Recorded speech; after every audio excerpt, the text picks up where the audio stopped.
الكيكة المجنونة للتنحيف باكلها واشبع بالساعات. ما هي مش اي كيكة عادية، دي كيكة من غير ولا نقطة دقيق، خالية جلوتين ودهون وسكر. تقدري تسويها في الفرن، في الميكروويف، في الاير فراير، او حتى على الطاسة. ممكن تاكليها فطار او سناك او حتى عشاء. عالية بالبروتين، وده سر احساس الشبع معاها ل5 ساعات، ده اذا ما كانش اكتر. انتوا هتجربوا تحكموا بنفسكم.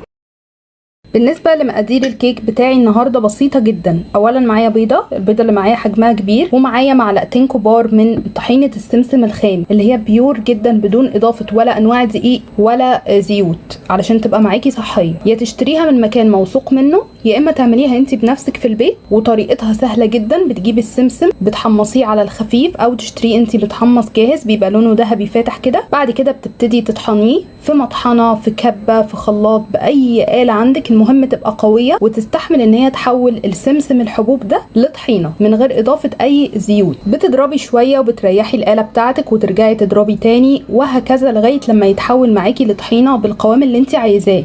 يعني ممكن تفضلي تطحني فيه لغايه لما ينعم. يبقى معايا معلقتين من طحينه سمسم خام. واللي هيقول لي دي سعراتها عاليه وي يا جماعه، هي الطحينه فيها سعرات زيها زي زبده الفول السوداني الصحيه، ولكن الاثنين مفيدين جدا للجسم. الدهون اللي فيهم دهون صحيه، محدش يقدر يقول غير كده. بنعمل وصفه صحيه 100%، مناسبه لمرضى السكر، مناسبه للكيتو دايت، لللو كارب، مناسبه لكل الناس بجد. اكيد دلوقتي هلاقي حد يقول لي ايه بديل للطحينه في الوصفه. فتقريبا كل البدائل عملتها معاكم قبل كده بفيديوهات في القناه. مثلا بديل بزبده الفول السوداني الصحيه اكيد برضو، ودي الوصفه اللي عملتها معاكم. شايفين الكيك كان طالع خطير ازاي؟ كل اللي جربها ما صدقش جمال طعمها. بديل كمان ينفع بجوز الهند المبشور، مش بدقيق جوز الهند، لان القوام دي جوز الهند في تظبيطه للكيك مختلف تماما عن جوز الهند المبشور. فالوصفه دي كانت بجوز الهند المبشور، برضو تنفع لفرد واحد، سعراتها قليله جدا، طعمها خطير. بديل كمان باي نوع مكسرات عندك، بتطحنيها كده وتستخدميها برضو كبديل للدقيق. كل الوصفات دي مش محتاجه تستخدمي فيها اي ماده دهنيه. بنعتمد في الوصفات على الدهون اللي موجوده في جوز الهند، في المكسرات، في الطحينه، فاهمين؟ انما لو عايزه تستخدمي اي نوع دقيق زي ذره، زي شوفان، شعير، حبه كامله، ينفع جدا. بس في الحاله دي لازم تستخدمي قصادهم حوالي مثلا معلقه او معلقتين من اي ماده دهنيه صحيه، علشان ما تطلعش معاكي الكيكه مكتومه او معجنه. ومعايا سكر دايت حوالي معلقه كبيره، انا هكتفي بيها جدا في الوصفه كتحليه. وبيكنج باودر، عايزه تخلي الكيك بتاعك بالشوكولاته، ممكن تضيفي معلقه من الكاكاو الخام. في طبق معايا كده هبدا انزل بالبيض. طبعا في بيض في الوصفه، وبنعمل وصفه كيكه يبقى لازم استخدم فانيليا او قرفه، اي نكهه تكنسل ريحه الزفاره كده.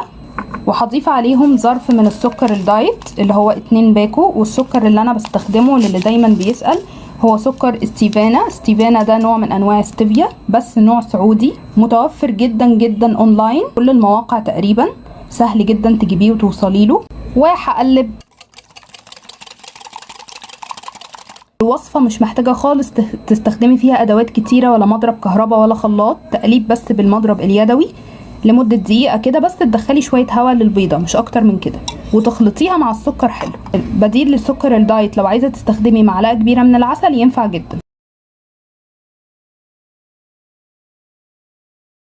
شايفين دخلت شويه هواء للخليط، حلو جدا. دلوقتي هنزل عليهم بالطحينه اللي هم معلقتين كبار مليانين، ونص معلقه صغيره من البيكنج باودر، ونبتدي نقلب. من المعروف ان قوام الطحينه وزبده الفول السوداني لما بيبتدي تقلبي فيهم بالشكل ده يتقلوا.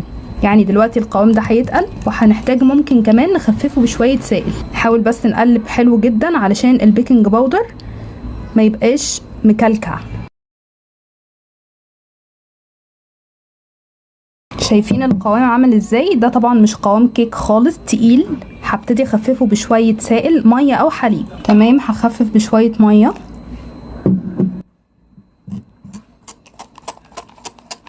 انا عايزاها بقوام كيكه خفيفه كده وناعمه، زي اي وصفه كيك بنعملها مع بعض، ما تكونش عجينه تقيله.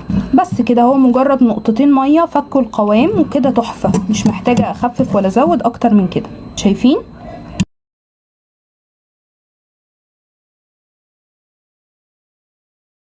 وده القالب اللي انا هستخدمه لتسويه الكيك. قالب مقاسه مناسب جدا للكميه اللي احنا عاملينها، حوالي 10 سنتي، مش اكتر من كده. طبعا هدهنه مسحه زيت كويس جدا. كمان هحط قطعة كده ورق زبدة بالشكل ده عشان بس ما تلزقش مني واعرف اطلعها معاكم بسهولة. مسحة زيت بنفس الفرشة، مش هحط زيت جديد. بعد كده هبدأ انزل بالكيك اهو. بسم الله، شوفوا معايا القوام، قوام كيك بجد خطير.